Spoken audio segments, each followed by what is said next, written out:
In a yellow power suit with a baby on her hip, Whitney Wolf joins a small group of self-made female billionaires. The 31-year-old's company, Bumble, is now trading on Wall Street. According to Forbes, this makes her the world's youngest billionaire. The popular dating app Bumble puts women in charge of making the first move by sending a message to a match. After launching back in 2014, it has more than 100 million users worldwide. Wolfe founded the popular dating app that puts women in the driver's seat. Bumble has basically turned upside, on its head, sort of the traditional norms of, a guy leading the dating process. So Bumble really puts the woman at the center. Time for another installment of our series, Women Mean Business. Today, I am so excited. I am speaking to the CEO of one of the world's biggest dating apps, Bumble. We are going to talk to Lidiane Jones about how she's revamping the platform. It is also fitting that Bumble went public the week of Valentine's Day. Today, Bumble shares rose 13.5%, extending its big first day gain. Wolfe tapped Jones to become her successor as CEO and lead the app into a new era.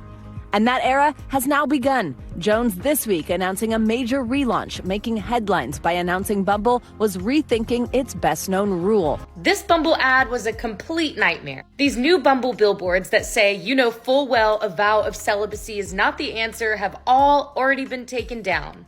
And you can pause to read, but Bumble has already issued an apology on all of their platforms. Obviously, there's a lot of reasons why someone might want to be celibate. Religion, they could be asexual, safety and domestic violence issues, those worried about reproductive rights. The list goes on and on. This is just mind-boggling to me. The platform just released its financial results for 2022, and revenue was up nearly 19% to more than $903 million. Bumble founder, who's the genius behind all this?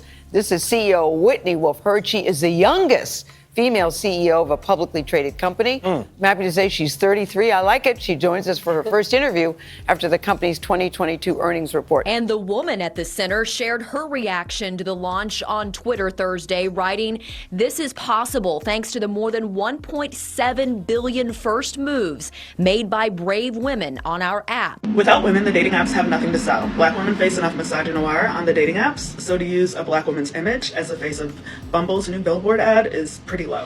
And instead of addressing it from an angle of maybe we should think of ways men could change their behaviors to make women feel better about being on dating apps, to make women feel safer on the dating apps and have better outcomes from the dating apps, instead they tried to attack women for their choices. Hey, Whitney, congratulations and bravo. You must be floating today. Oh, thank you. You must just be so floating. happy to be here. No, we're so glad you're here. Revenue's up 19%. We've seen all the layoffs in businesses and major companies that have had a lot of layoffs. That seems to have eluded you. Why?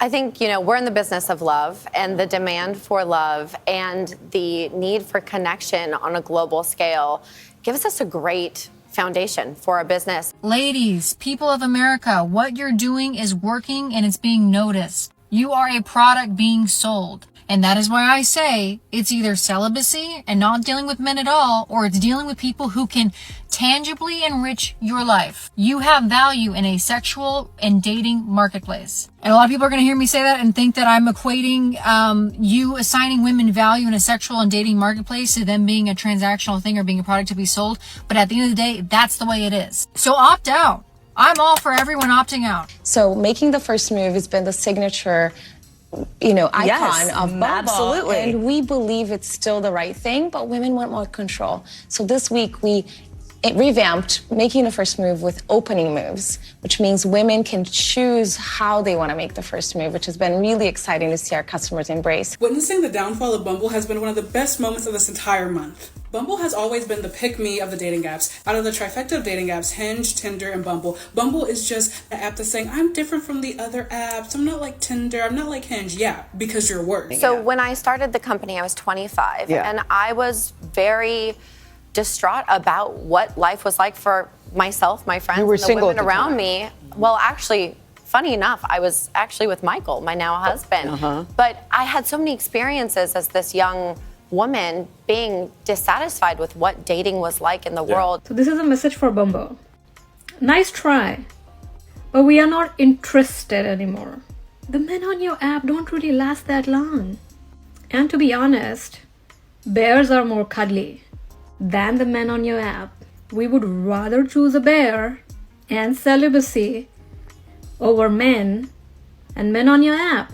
Why could a woman not go first? Why couldn't we text first? Because we're raised not to do that. Exactly. And I felt that was backwards. And then if you looked at the online dating landscape, the same rules applied. So I wanted to really turn that on its head and create a safer and better way. A vow of celibacy is absolutely the answer.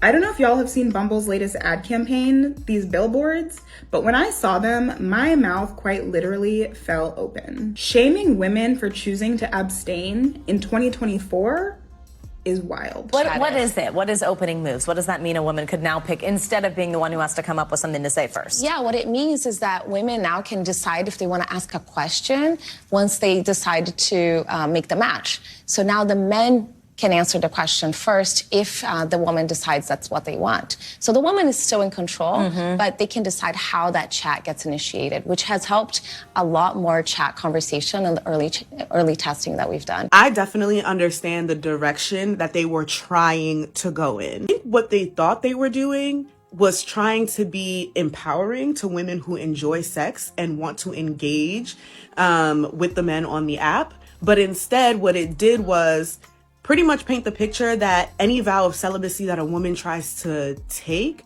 is simply because she wants to punish the men that she's either seeing or punish the men that she is trying to date. And then when you layer that with our team's commitment to safety and authenticity and really putting women at the center of the experience and really, building what they want. I think that has given us great runway. And this comment right here is 100% why Bumble needs to focus their marketing dollars on rebranding men and not placing the blame on women. Because what? But I happened to just notice this just now when I opened back up TikTok. This was the first comment at the top of my little list. And I was like, proving our point. So thank you so much for commenting. I'm so sorry you're angry. It speaks more about you than it speaks about us. But this is why Bumble needs to work on rebranding men and figure out what the issue is with them. For every woman who's on the apps, these are the only types of men that are on the apps. Like, this is what's left. This is the kind of banter and anger you deal with on a daily basis. But for all of my married or in relationship people who've never had to do the dating apps or were lucky enough to meet their partner on the apps years ago when they were still normal men on there, this is what we're dealing with. So there is no shortage of demand for love. So there is no shortage of demand for love. So there is no shortage of demand for love. The other thing that's been quite eye-catching is your marketing campaign. So, for a company who, of course, wants to be attracting users, you've done something interesting. If you go and check out Bumble's Instagram right now, you will see. This is giving very much Eat the Apple. It's giving very much Sneaky Snake. And I don't like that. I really don't like that because that's what it's giving. It's giving you know you want it. You see it. Lots of women wearing t-shirts that say exhausted. Tell me about making this decision and what your message is with this campaign. We hear our customers. That's the key message. Our customers are telling, especially women, that they are tired. I don't like that. And as a person that has a background in social media, I'm getting my master's in digital marketing. This is probably the most dumbest thing I've ever seen, a person do for a company. That dating has become difficult. And we are really embracing listening to our customers and helping women make that journey more fun, more enjoyable, more, what it's supposed to be. You're looking for love. You're supposed to be having a great time. Because there has been no type of research done. Couldn't have been. Because if you simply just put the topic in the search engine, you would have seen the conversations that women are having. You took over from Whitney Wolf, a huge figure in the tech space, of course, certainly in the dating app space, but also a woman in tech. She had founded this company, been there since the start.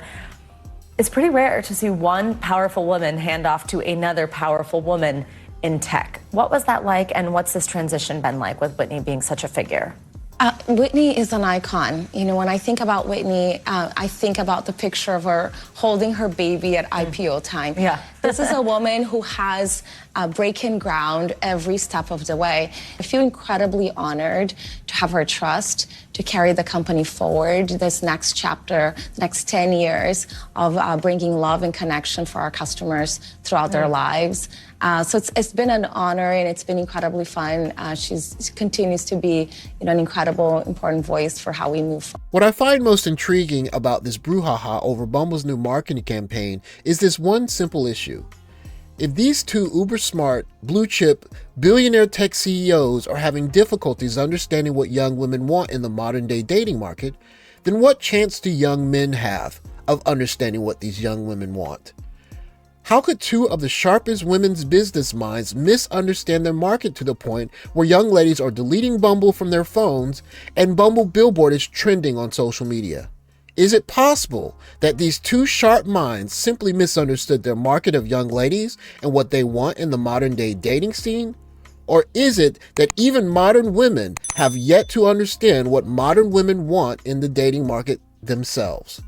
Whatever that answer may be, what is clear is that if these sharp minds aren't able to figure out what these young ladies want, the chances of young men finding out what modern women want in the modern day dating market is next to nothing.